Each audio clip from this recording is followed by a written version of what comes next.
Hello, and welcome back to the Nourish With Purpose podcast. It's Bailey, and I hope you're having a great Friday or whenever you're listening to today's episode. Welcome to season 3 of Nourish With Purpose. I took an unexpected 3-month plus break from the podcast. Definitely wasn't intentional, just did not feel like it fit into my routine at the time. So I am back. I've decided to start, I believe last August when I came back postpartum. That was my season 2, and now entering into August, we are entering into season 3. You'll also notice I used to release on Wednesdays. Season 2 was on Thursdays, and now season 3 is going to be released on Fridays.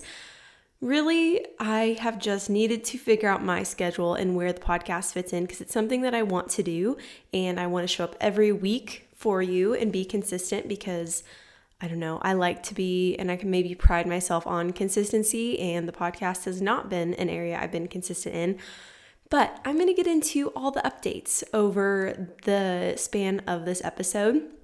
Of course, my goal is to always provide value, but I feel like I should maybe bring you up to speed on how I'm doing, what I've been doing, some updates from our trip to Maine, honestly, what my summer has looked like, and then what the podcast is going to look like moving forward. So I'm so glad you're here. Hopefully this just feels like a chatty episode with a friend, because that's what we are.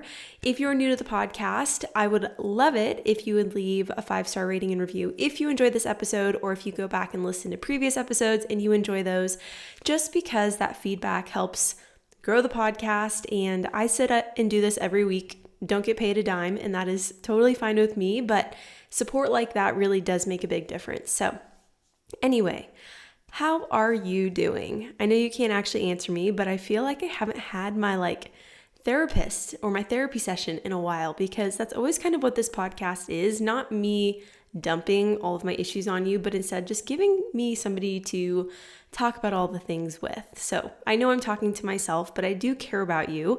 If you've been a longtime listener, you know that I started this really with the intention of teaching women how to nourish their body, and not just with food, but how do they nourish their mind and their spirit, taking care of their whole body health. And as I have grown in my business, which I'm a functional nutritionist who specializes in preconception health and nutrition during pregnancy and postpartum, I have kind of evolved the podcast with me. So sometimes I'm talking about how to nourish our body. Sometimes I'm talking about literally just what I'm thinking about, what's on my mind.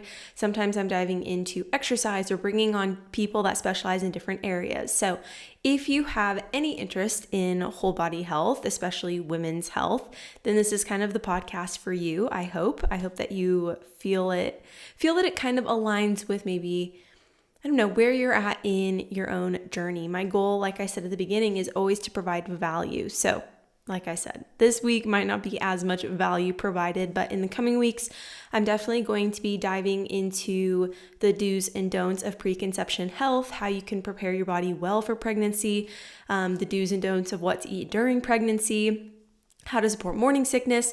But if you're not even in that phase of life, that's totally fine, because I'm also going to talk about fat loss and how you can feel confident in your body, and how you can not find all your value in being productive, right? So there's so many areas that this goes into, that if you're not in that season of life, if you are not even trying to prepare your body for conception, that's totally fine. You are absolutely welcome here. And I'm so happy, that you're listening. So I'm going to start by just giving kind of a rough catch up of what my summer has looked like, because I've really not recorded an episode since probably May. But this summer, I have really spent a lot of time, I would say, with family and with my own family of 3. Oliver and I have spent a lot of time outside in the garden. I've been growing zucchini and peppers and tomatoes and butternut squash and green beans and basil and oregano and some strawberries. And my garden has actually been very fruitful. Yesterday, I actually went over to my grandma's and we made some tomato sauce. I never follow a recipe with anything. If you've been here, you know that. I don't measure things.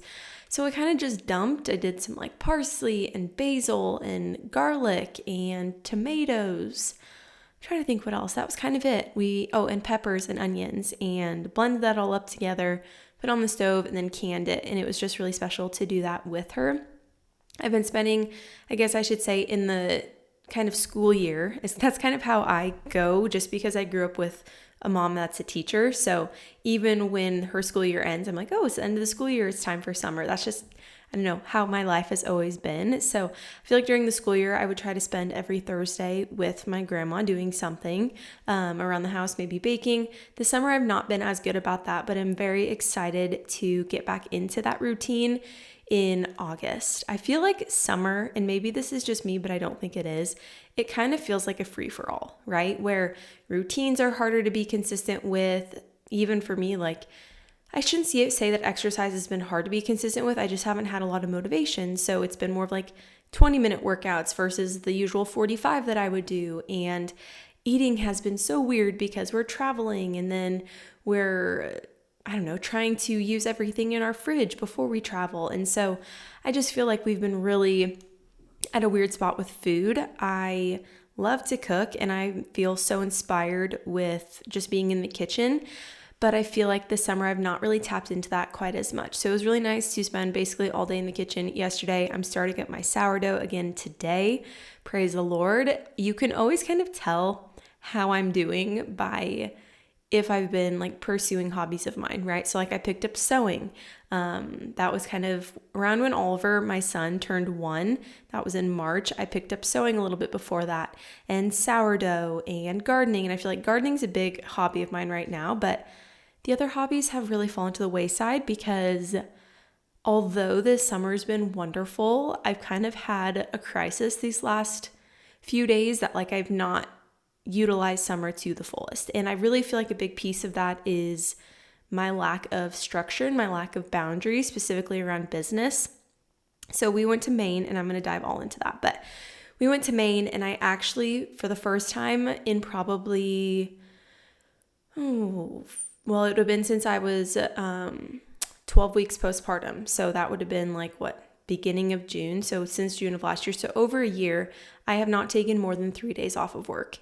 And it might be like, yeah, okay, like everybody works a typical like 5 days a week, but even like during Christmas break, like I don't take a break. Like I will work on holidays. Like it's not something that I carve out time for just because things like Labor Day or Memorial Day, although yes, they're significant holidays, to me, it doesn't really change what my day looks like. It's honestly more inconvenient to reschedule things. So I usually just keep working. And so I actually took time away, and I'll be very honest, like having that time away did make it hard for me to want to come back and work, because for the first time, like we were out of the state for the first time I guess we traveled to London, and we have traveled out of state, but I just felt like it was different. I was very disconnected. I don't know if I really had a vacation where I was this disconnected.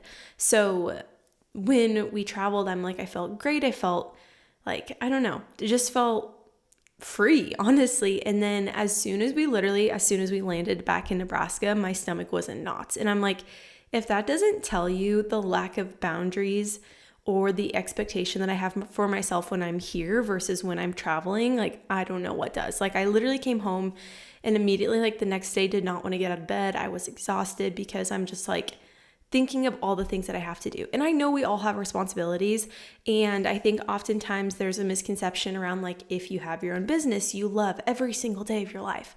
And I just don't buy into that. I'll be honest. Like, I love when I'm on a call with someone, but I don't love everything outside of that. I don't love getting all the emails. I don't love having to sit down for literally 4 hours per client to look at all their labs. Like, yes, I enjoy it, but sometimes it feels like I'm cramming so much in where I just feel like there's a lot of reflection on my end that needs to happen so that I don't push myself, right? Where I was thinking about this last summer, and I'm like, okay, there's all these things that I would tell a client not to do, right? Where it's like, okay, like let's not eat after 7 or about 3 hours before you go to bed to help with digestion, or let's make sure we're eating a high protein breakfast. And I'm like looking, and I'm like, more days than not, I feel like I'm not even following my own advice, which I know is extreme. I was telling Nathan, and I don't say this pridefully, but just with what I do, like I have to know so much about how our body works and how we nourish our body and supplements and all the things.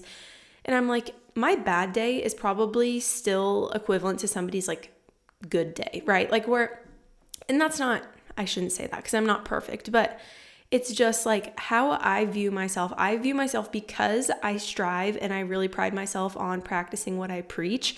If I'm not doing everything perfectly every single day, it does stress me out because I don't want to tell somebody to do something if I'm not actively doing it, right? So I've been like, okay, we need to figure out a game plan with food because when I work late at night, I'm not, it's just like all these little things, and I'm not going to get into them because I don't need to bore you with that. But I feel like coming into August, I'm feeling so good about having structure and having a structured workout program. And I honestly think structure, as much as like, yeah, you should enjoy life and do the things that you want to do.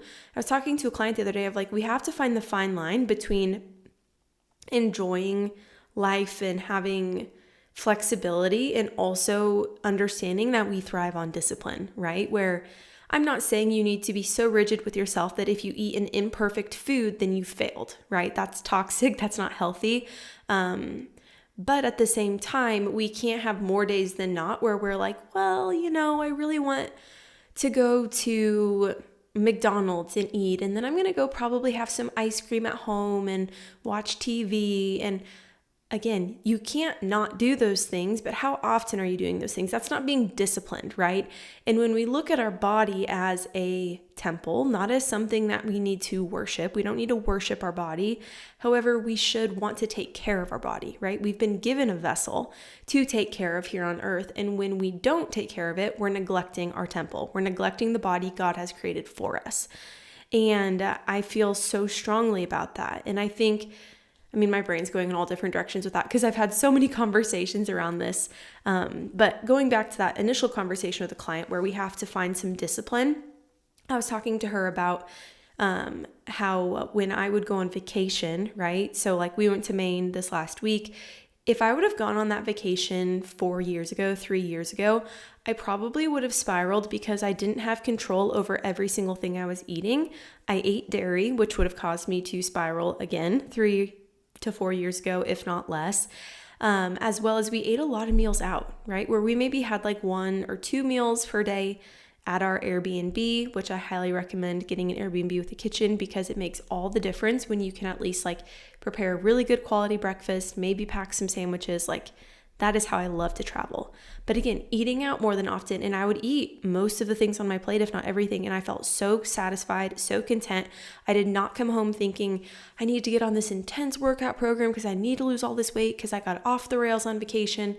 And that is not the same, that I don't feel the same way about that as I would have 3 years ago. 3 years ago, I would have come home and been like, I need to not eat anything. I need to be super rigid with myself.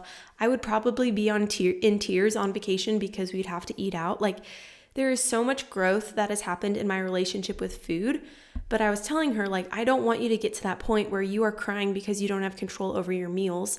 At the same time, I want you to be disciplined, right? And I know that can be really hard, kind of a fine line to balance on of like, how do we stay disciplined in what we know we need to do to feel good, but also enjoy the things in life like ice cream and eating out and trying new food. It's difficult. But coming back to the temple piece, I also have a client who, it was really interesting. She was sharing with me, and I'm not going to talk too much about it, but she was just sharing with me how she doesn't believe that she's actually ever going to allow her body to lose weight. And there's some deeper things there that we need to talk through and she's going to process through.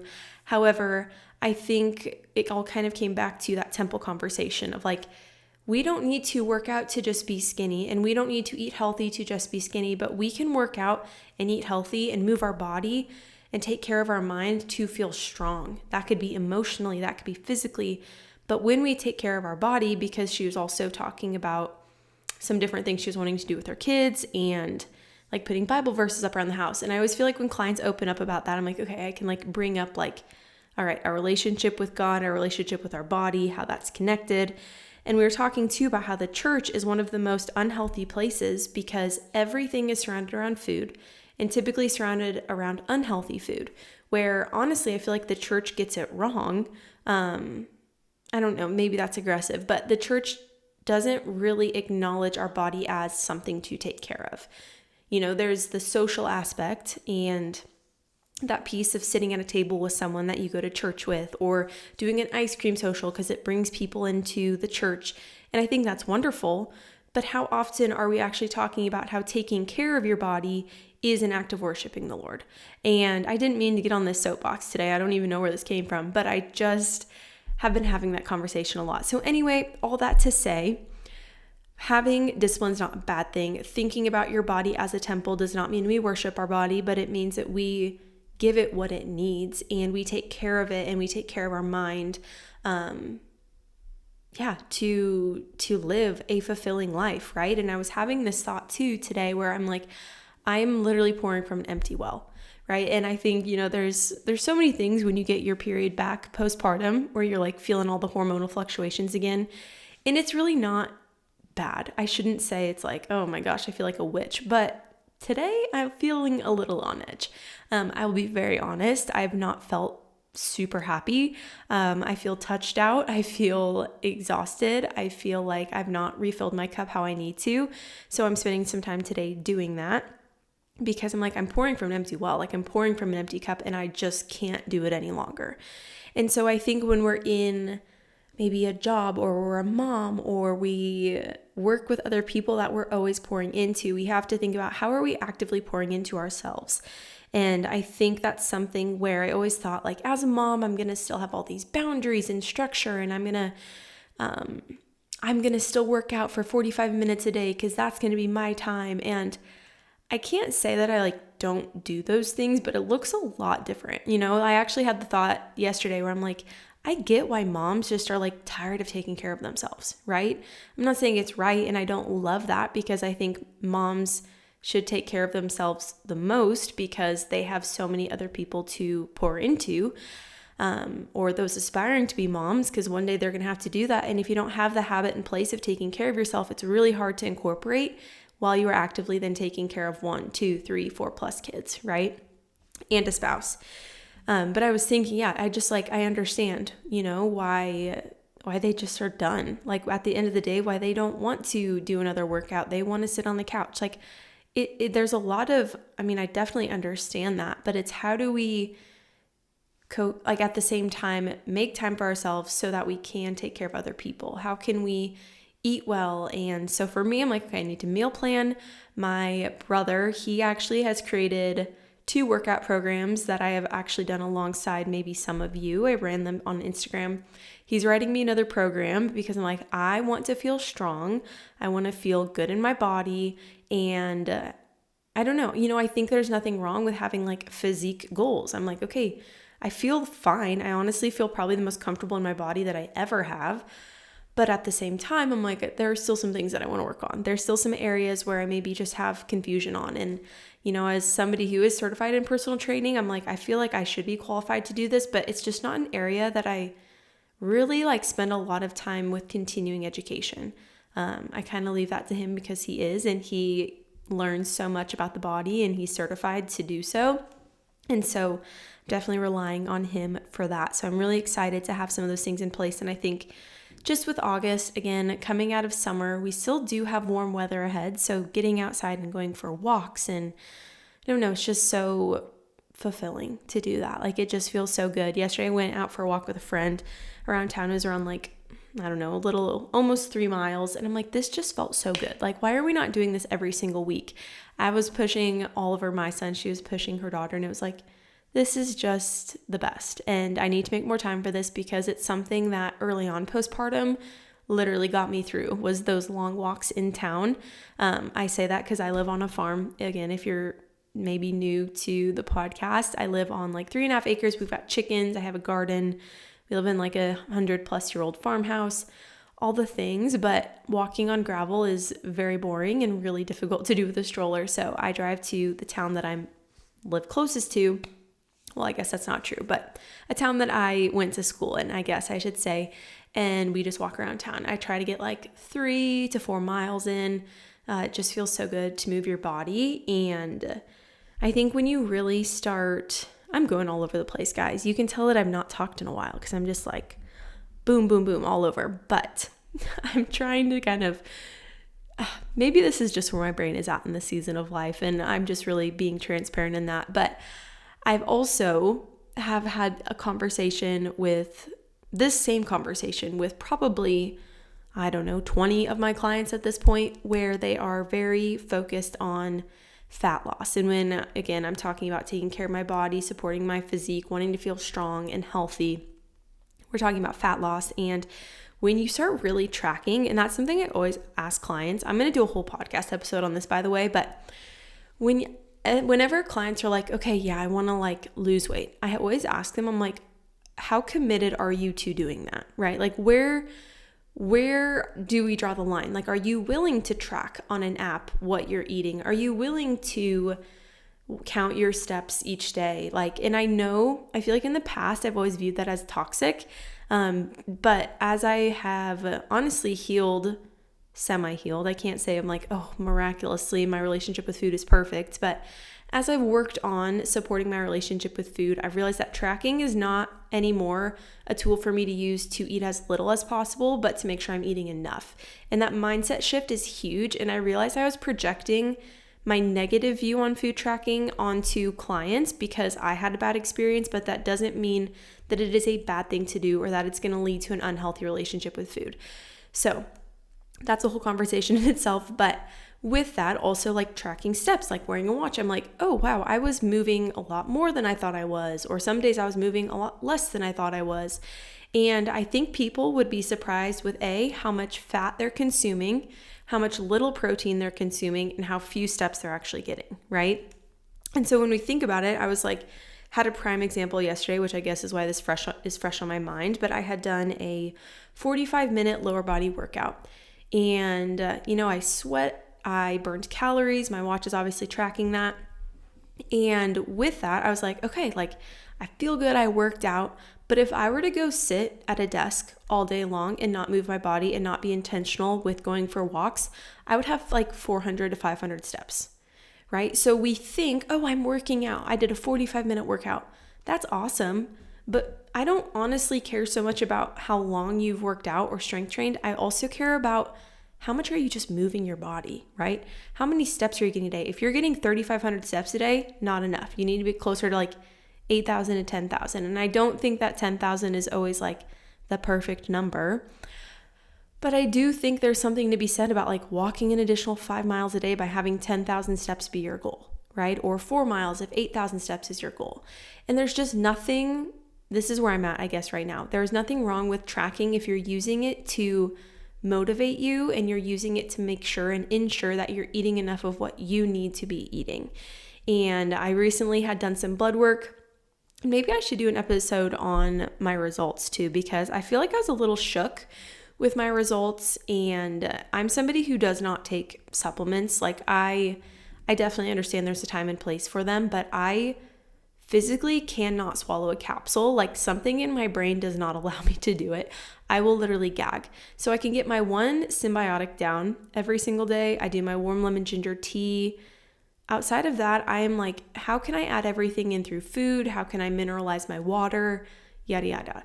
Well, I was doing blood work and I'm like, okay, there's areas here definitely that are showing extreme, I shouldn't say extreme fatigue, but showing stress, showing slight elevation of inflammation maybe.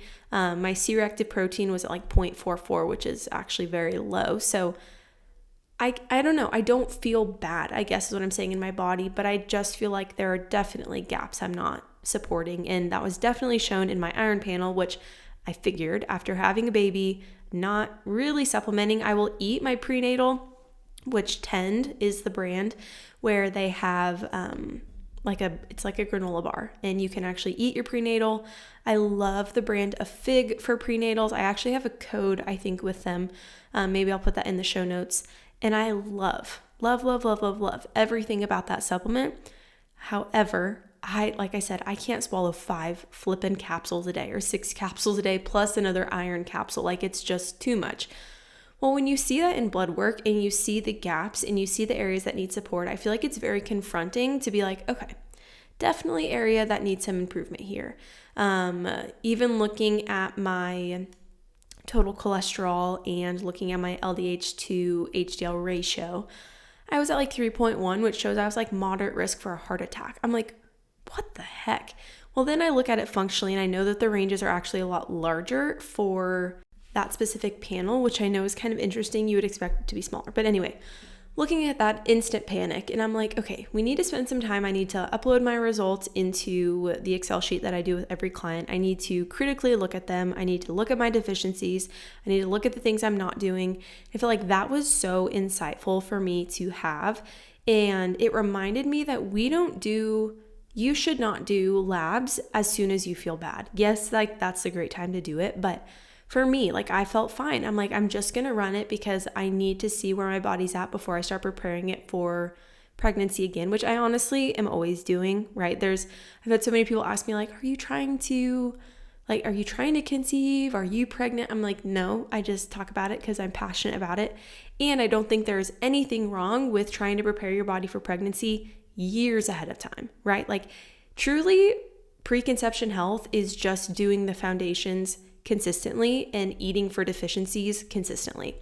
So that's something I do anyway, right? Exercising, building muscle, being consistent with movement, drinking water. Like there's all those little things that, yes, like what they look like might change, but I mean, yeah, it's just being consistent. So anyway, doing updated blood work is very insightful. I'm like, okay, this is why, again, I really encourage people to do this before they don't feel good, because you know where your body's at and you know all the little things you need to do to support it better, versus having the storm of issues and then trying to start from square one with even just understanding what a balanced plate looks like or understanding how much water you need. Like those things are so basic, but that is where I start with every client if I see things that are way out of whack, right? Where yes, there might be a lot of big issues happening, but if you do these things consistently, we can at least tame down the fire so that we can go into other areas and support them more like in a micro habit way. Micro habit? I don't know what I'm trying to say.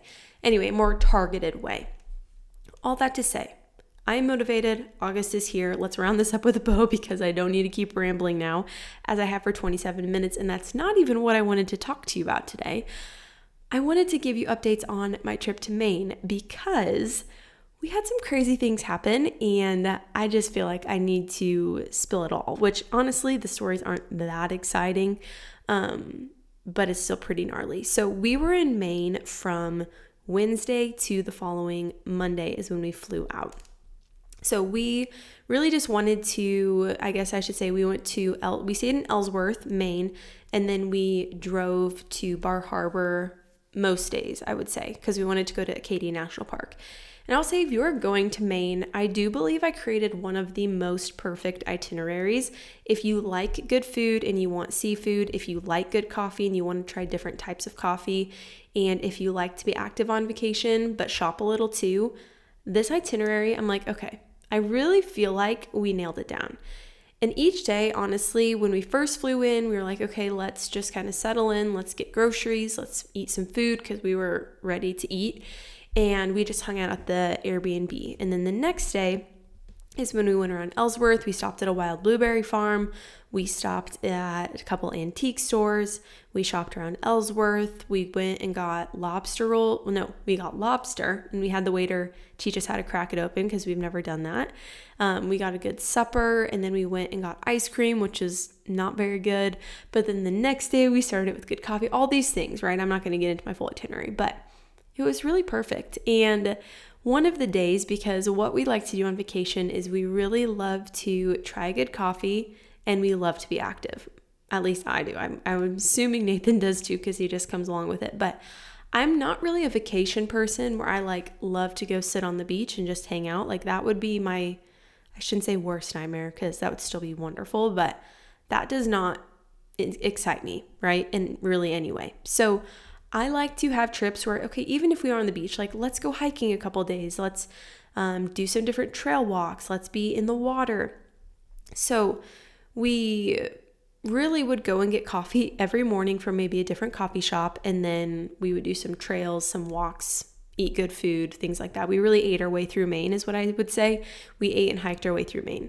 Well, we were at a coffee shop one day and I'm looking down on the sidewalk because we were sitting outside with Oliver and then my son and my husband. And I'm like, oh, that's like a cute mom down there, like with her two kids. And she had like these three like larger men with her, like muscular men, tall men with her. And I'm like, oh, that's, yeah, whatever. Didn't really think much about it.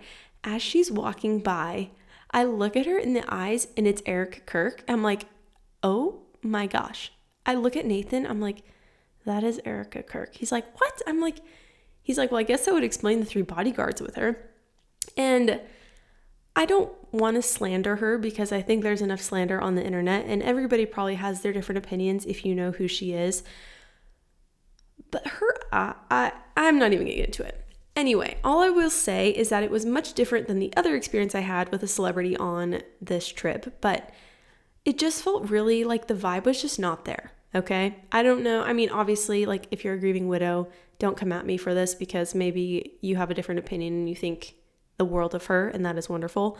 It was just interesting. And even just like having 3 people with her. But anyway, what I was told later is that people in Maine, a lot of famous people go to Maine, specifically Bar Harbor area, and they just exist and everybody just treats them normal. You don't make a big deal about it. So of course, like it's not my personality to like go up to her and be like, oh my gosh, like wanting to start a conversation. She was with her kids, which aren't even on the internet. So I'm like, oh my gosh. But her daughter was walking past and just like stared at Oliver dead in the eyes, straight face. And then when she kept walking past us, she turned around and started smiling at him. I'm like, this is just so bizarre.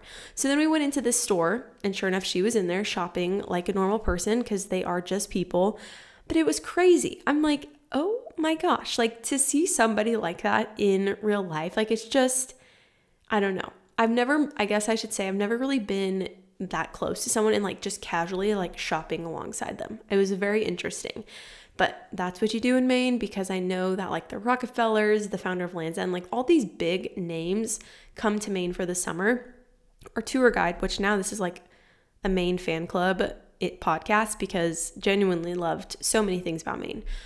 Fun fact though is apparently the population in the summer is like 40,000 people and year round it's 10,000. So 30,000 people come to summer in Maine, specifically like not just Maine, Bar Harbor. 40,000 population, 10,000 population in Bar Harbor in year round, like I was saying, which is so fascinating. It just shows you like even the wealth in that area and you can definitely tell that. So that was our first experience. And then we just obviously enjoyed our trip, ate good food, lobster rolls, 10 out of 10, cold lobster roll with mayo and fries on the side. Perfect. It was so good. We saw so many beautiful hotels. We went on boat rides and saw all these like very wealthy people's homes and some different land points. Acadian National Park areas, like the Rockefellers have a house that is actually on Native American land. So the park or the government took that land then and they found like arrowheads, things like that. Nobody lives in that house now, but they built a house beside it. And I just find all of that so fascinating, like knowing where, I don't know, just those last names, right? Where like everybody probably recognizes that last name. So to see like their summer house and just somebody who has like one of the top like 5 most beautiful sailing boats, he built this massive house like across the bay, maybe. I don't know what you'd call it.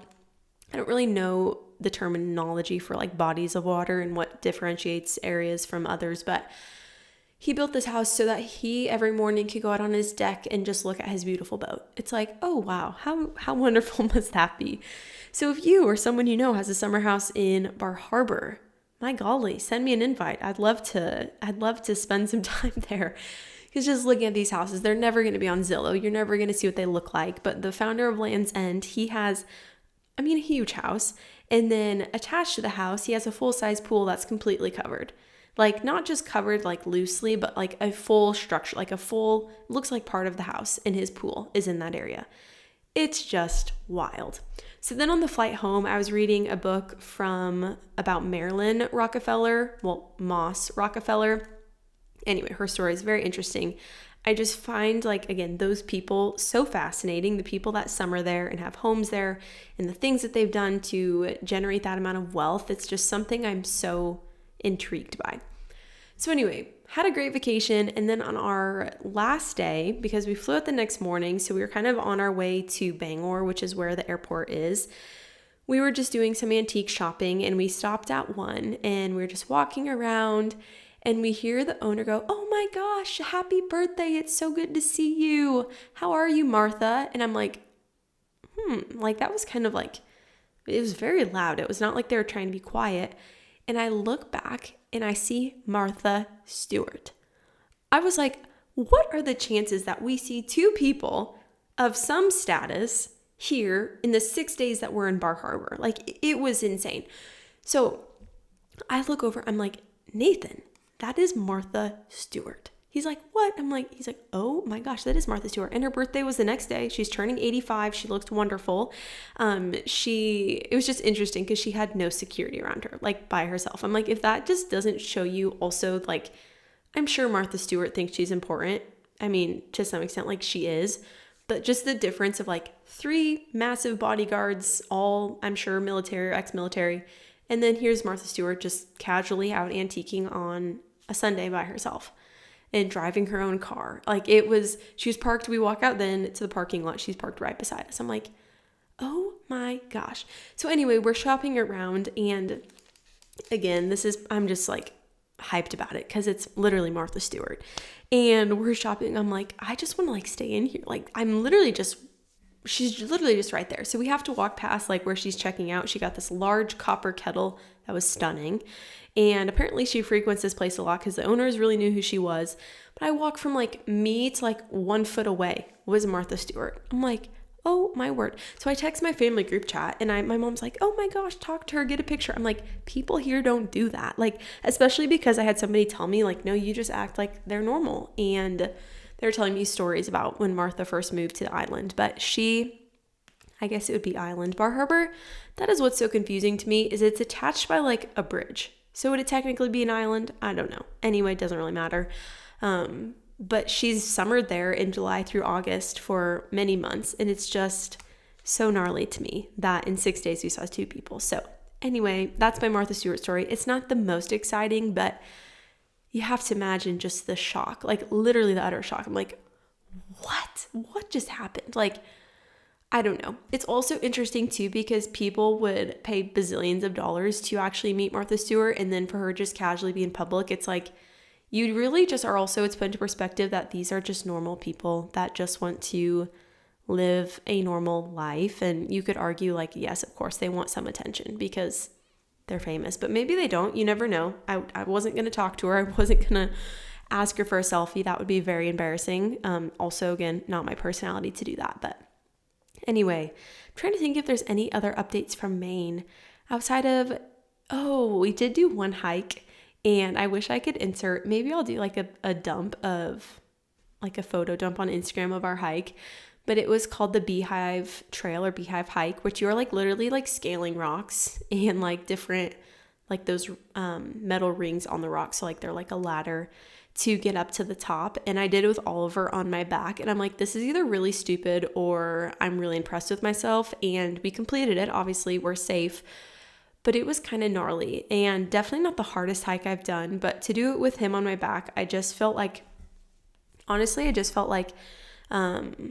or maybe I just realized that how Nathan and I live is that we want our kids to do things alongside of us, right? Or kid, now we have one kid, but not to not do things because we have kids, right? Where I think as he gets older, Oliver's going to appreciate that we take him along and we do things together as a family, and we don't really hire a babysitter to go do things very often. And not saying we can't do that or that it's a bad thing if you do that, but even doing hikes like that, we would have regretted it if we didn't. So we took him along. And I don't know, it just feels, that's something that I feel really good about, I guess, when it comes to how I parent, is that I just include him in my life and I include him in what I'm doing. And a big shift for me probably this summer, honestly, has been viewing him as someone who grounds me and not viewing him as a point of chaos.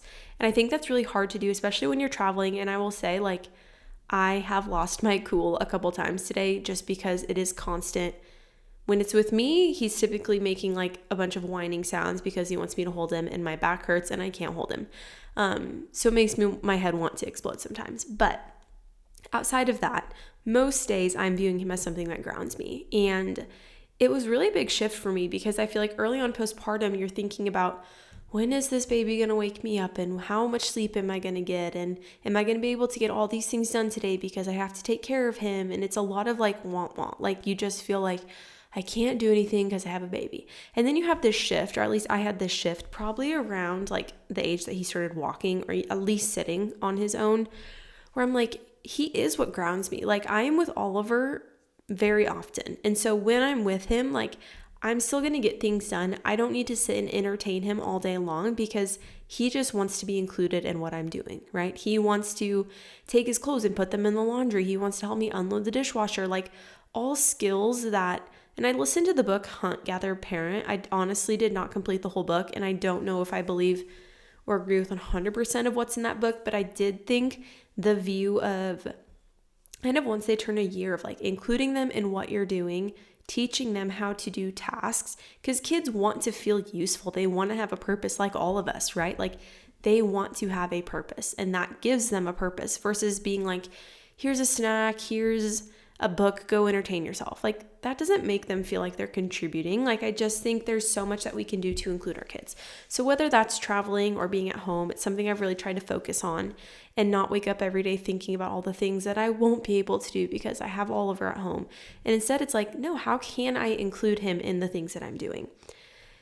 And I know that's not maybe something that everybody can relate to, but for me, it's been a really big shift in my day-to-day and my happiness level, honestly. Like, I'm sad when I'm not with him versus I would say, like, when he was a baby. I shouldn't say that I wasn't sad if I wasn't with him, but, like, I always felt like I needed a break.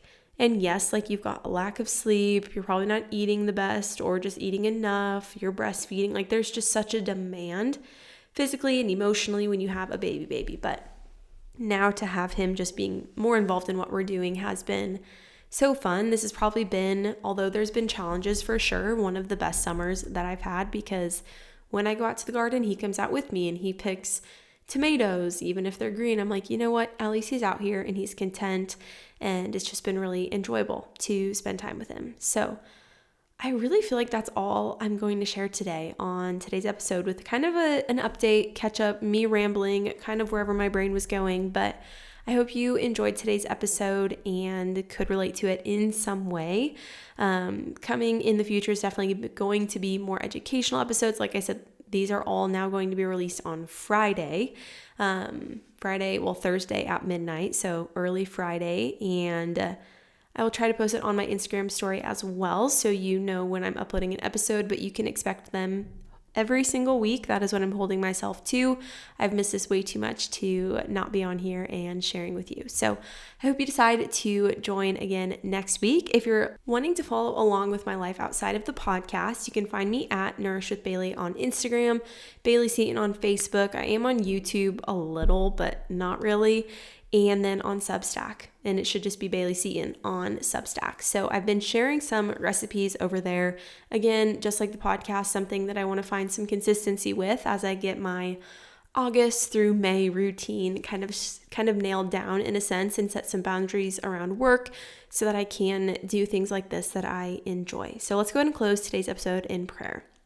So dear Lord, just thank you for today and the ability to come back to the podcast and share openly about the things that you've placed on my heart and on my mind.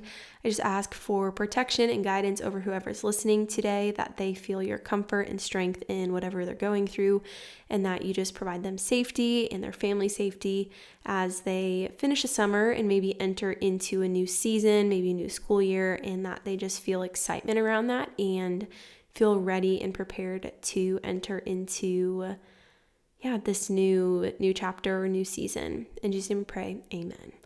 All right, so I will talk to you again next Friday. Bye.